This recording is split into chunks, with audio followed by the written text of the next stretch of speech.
Sa pagpapatuloy ng impeachment trial, sinabi ng dating Special Disbursing Officer ng Office of the Vice President na si Vice President Sara Duterte mismo ang nag-utos na ibigay ang 125 million pesos na confidential fund ng kanyang opisina sa dating pinuno ng Vice Presidential Security and Protection Group.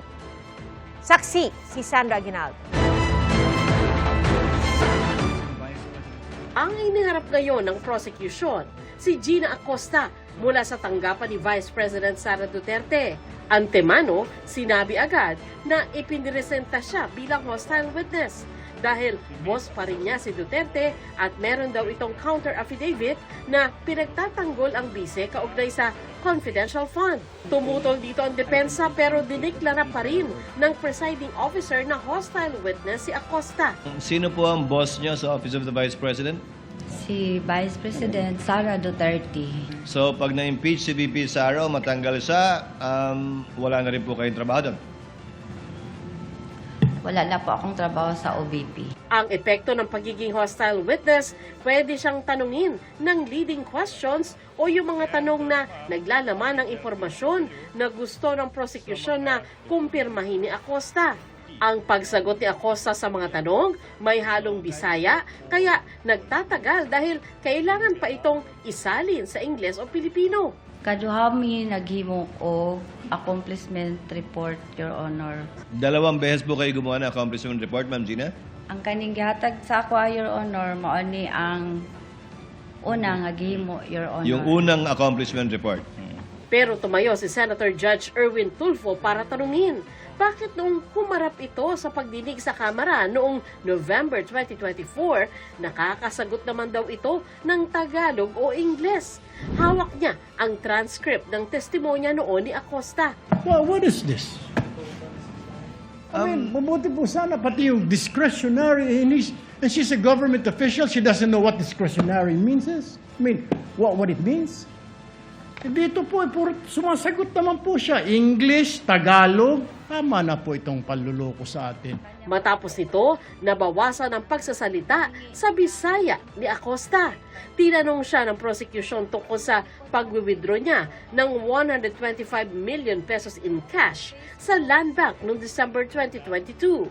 Ito yung confidential fund ng bise na sinasabing na-disburse o nagamit sa loob lamang ng 11 araw. Para maisalarawan ang dami ng pera, nagpakita ng letrato ang prosecution lawyer pero umalma ang depensa.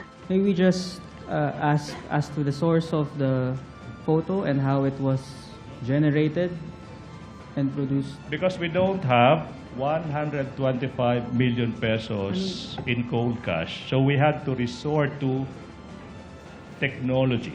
Is that, Your Honor, artificial intelligence? This is AI Yes. generated? Yes. Ang pera inilagay daw niya sa 4 na bag, tsaka bumalik sa kanilang opisina. Doon ibinigay niya ang 125 million pesos in cash kay Colonel Raymond Lechica, former head ng Vice President Security and Protection Group. Dati nang ipinunto ng prosecution na sa ilalim ng joint circular ng Commission on Audit, ang Special Disbursing Officer ang dapat nangangasiwa sa pagre-release ng confidential fund. Kaya tanong ngayon ng prosecution, bakit ibinigay niya ang cash sa security ng bise, gayong trabaho niya ito bilang Special Disbursing Officer? Kasi po, may instruction po sa taas, Your Honor, ng aking head of agency. Sino ba ang head of agency na nag-utos sa'yo? Ang nag-utos po sa akin na i-release ang pera na 125M sa security officer na si Colonel Lechica ay si Ma'am Sara Duterte. Pinunto rin ng prosecution na kay Lechica rin napunta ang confidential fund para sa taong 2023. Gayong hindi naman daw niya trabaho ito at hindi siya ang Special Disbursing Officer. Siya po ang may alam, siya po ang eksperto, Your Honor, sa pagpatupad po ng confidential operation and activities, Your Honor. Kasi siya po ang may access when it comes to national security, Your Honor. Pinaalala din ng prosecution ang sinabi ni Acosta sa Kamara. And without the approval of the Vice President, will you give that to Colonel Lechica? Hindi po.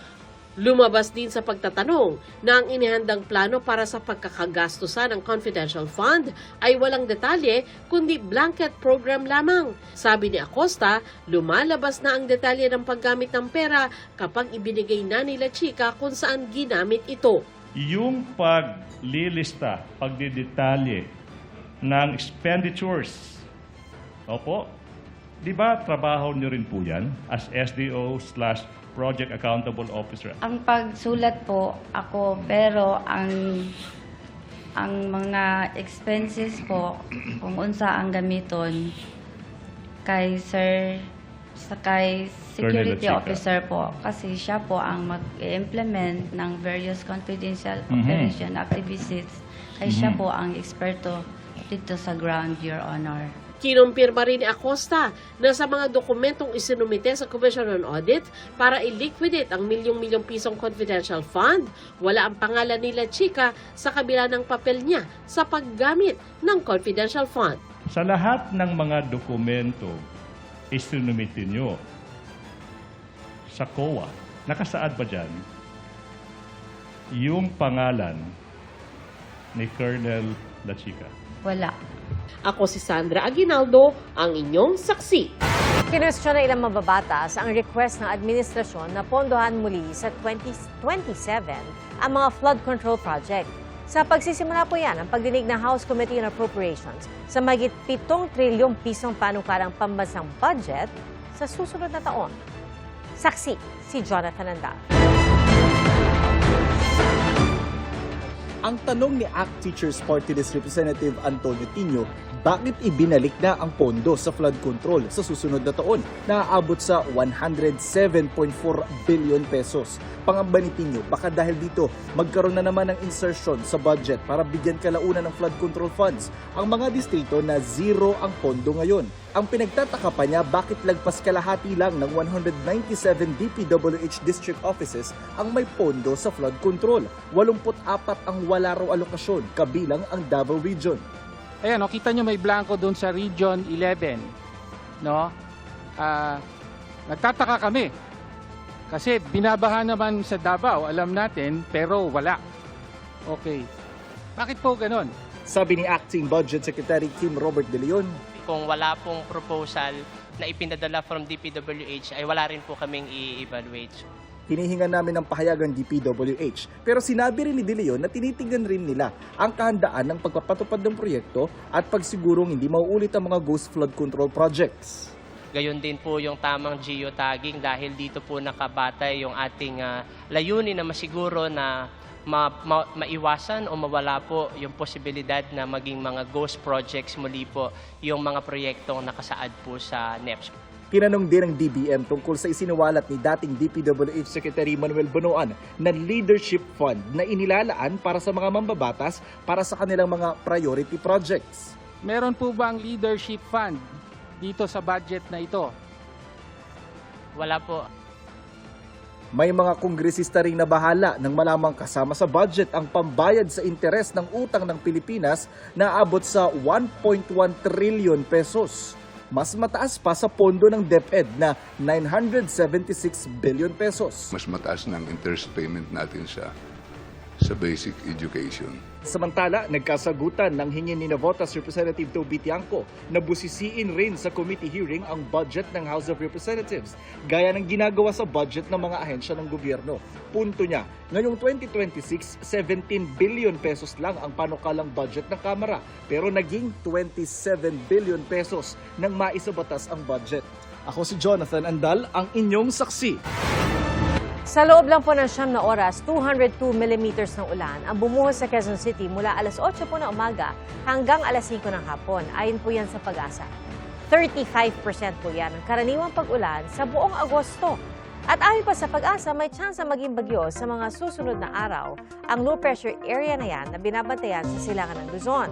Sakaling maging bagyo, tatawagin itong bagyong Neneng. Posible itong maging bahagi ng tinatawag na monsoon trough, isang mas malaking system kung saan mababa ang pressure. Bahagi rin niya ng southwest monsoon o habagat. Sa latest outlook ng Pag-asa, mababa ang tsansa nitong maglandfall sa Pilipinas. Pa-Taiwan ang direksyon ng bagyo pero posibleng mahagip ng direktang epekto nito ang Batanes. Posible rin na may isa pang bagong sama ng panahon na mabubuo sa West Philippine Sea. Alinman sa mga ito ang matuloy bilang bagyo, palalakasin pa rin ito ang habagat na magpapaulan ngayong linggo sa Luzon at Western Visayas.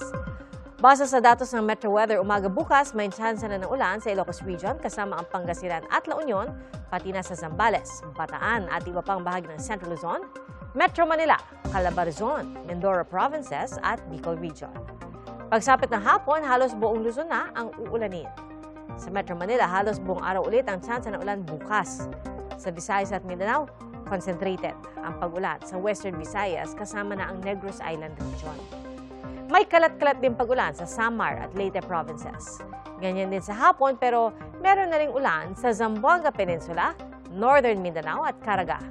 May malalakas na ulan din sa Antique.